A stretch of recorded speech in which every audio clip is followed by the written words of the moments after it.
दो सहयोगी इस वक्त हमारे साथ जुड़ चुके हैं, प्रणय और हमारे साथ अशरफ इस वक्त जुड़ चुके हैं। अशरफ हमें ईरान के बारे में सारी जानकारी देंगे। अशरफ जरा बताइए कि अब ईरान का अगला स्टेप क्या हो सकता है, क्योंकि अब हर किसी की नजर ईरान पर ही है कि आखिरकार ईरान अब करेगा क्या।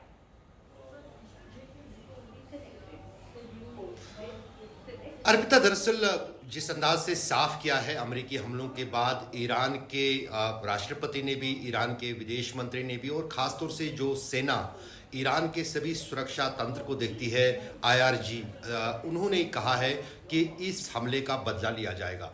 ये बदला कहां और किस तरह ईरान लेगा, अभी उस पसपेश में ईरान है कि यदि वो ये अमेरिका की जो सैन्य बेस हैं अलग अलग खाड़ी के देशों में, करीब में भी, इराक में भी, सीरिया में भी, सऊदी अरब में भी, कतर में भी, तो क्या उनमें से किसी बेस को हमला करे या फिर बाकी किसी जगह पर जो है अमेरिका के ठिकानों को निशाना बनाए। तो उसमें जो जानकारों का कहना है कि सबसे आसान, जहां पर 2021 में भी जब युद्ध हुआ था एक तरह का अमेरिका और ईरान के बीच में, तब इराक की जो सैन्य बेस है अमेरिका की, उस पर ईरान ने हमला किया था। उसमें 100 के करीब सैनिक जो हैं ईरान के, अमेरिका के, वो घायल हुए थे। लेकिन उसकी जवाबी कार्रवाई फिर अमेरिका ने नहीं की थी। जब कासिम सुलेमानी मारा गया था, IRG कमांडर, उसके लिए माना जा रहा है कि हो सकता है कि इराक में जो सैन्य बेस है उसको ईरान निशाना बना सकता है। और यही कारण है कि इराक के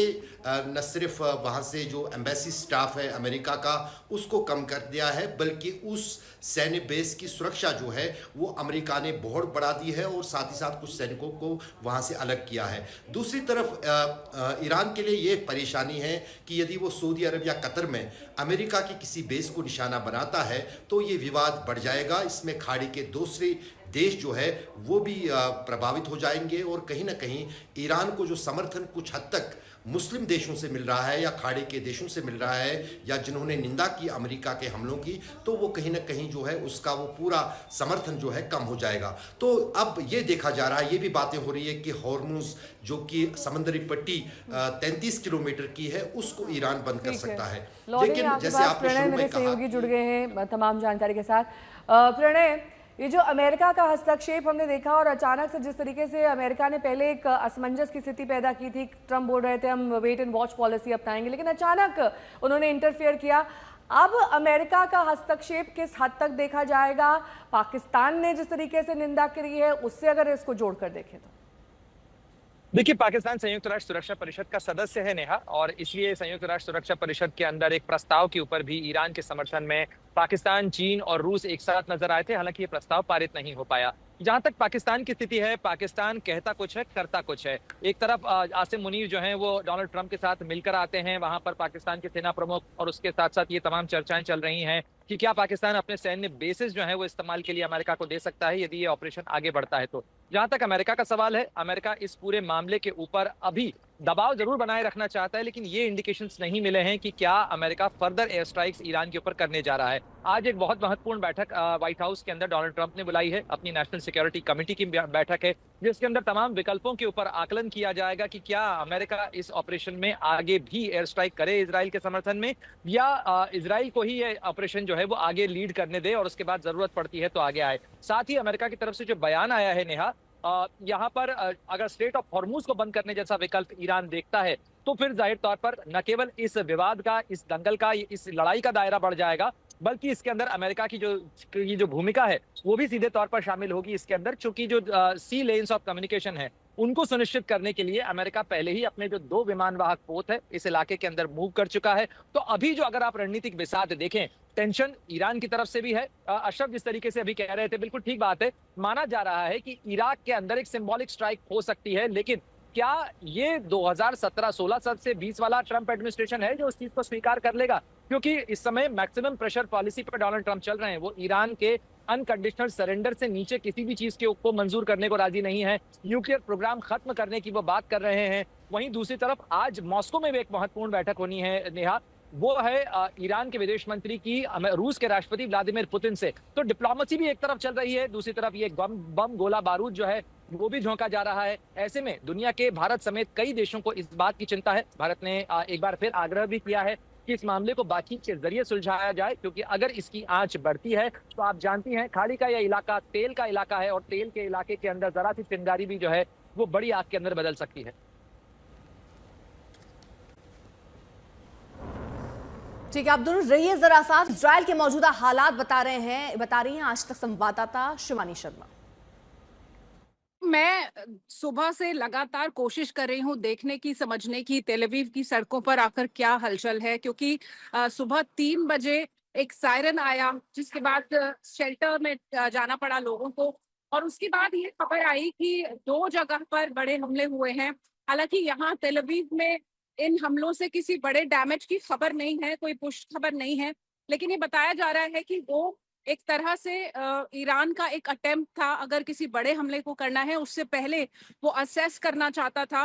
तो पूरी तरह से कॉशन यहाँ पर बरता जा रहा है, बहुत सावधानी यहाँ पर बरती जा रही है, और होम फ्रंट कमांड की तरफ से लोगों को ये कहा गया है कि आपको बेवजह बाहर नहीं निकलना है, एक्सपोज नहीं रहना है, आपको शेल्टर्स के नजदीक रहना है, और जैसे ही सायरन्स आते हैं आपको प्रोटेक्टेड स्पेसेस में जाना है। तो वो जो एहतियात है वो यहाँ पर बरता जा रहा है इजराइल की तरफ से, और अपने जो काउंटर अटैक्स हैं, यानी कि जो अगर ईरान की तरफ से मिसाइल्स आती हैं तो उनको न सिर्फ यहाँ आने से रोकना है, बल्कि ईरान को और ज्यादा कमजोर कैसे करना है उसके लिए भी लगातार इजराइल अपने जो एयर अटैक्स है उनको आगे बढ़ा रहा है। तो अमेरिका के इस हमले के बाद ईरान और इजराइल के शहरों को टारगेट कर कई मिसाइलें दागी गईं, जिसमें भारी नुकसान हुआ था। इस वक्त आज तक पर देख रहे हैं एक्सक्लूसिव तस्वीरें हाइफा शहर से, जहां पर बड़ा नुकसान हुआ है इजराइल में ईरान की तरफ से आने वाली हाइपरसोनिक मिसाइल की वजह से। आप देख सकते हैं एक सिटी सेंटर का इलाका जो एक कल्चरल हब कहा जाता है, वहां पर ये हाइपरसोनिक मिसाइल आई है।